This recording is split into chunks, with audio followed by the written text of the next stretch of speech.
In our gospel today, we hear about the importance of prayer and asking God for the desires that we have in our hearts. But I think a big lie that the enemy feeds us is that God doesn't answer our prayers.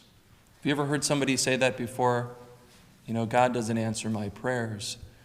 But I think it's important to realize, and we're going to get a little philosophical here, but if we look at the nature of God, right, he is pure act. That means that he is constantly acting. It's in his very nature to act, okay? It's in his very nature to give life. And then also it's in God's very nature that he's good, right? So there's no evil within God, right? We would say that evil is just the privation or the absence of good, right? But God's very nature is entirely good. So that means that so what that means is that all of our prayers are answered, right? It's not within God's nature for him not to answer one of our prayers, right?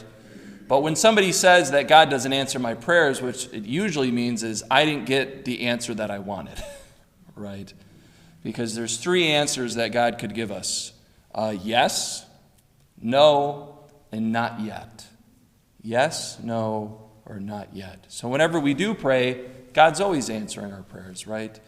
But he's answering them in a way that's the best for our salvation, right?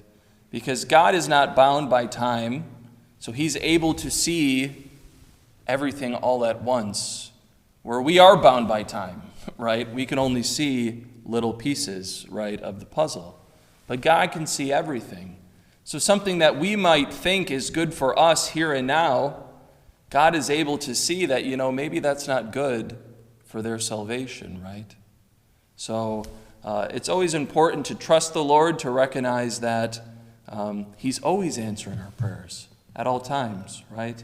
And even though our will might not always line up with his, or our desires might not always line up with the Lord's desires, it's important to realize that in God's very nature, he is good. And if there's anybody who wants the best for us, it's him. Even though we might not be able to see it here and now, we will be able to see it once we're with the Lord for all eternity in heaven. Amen.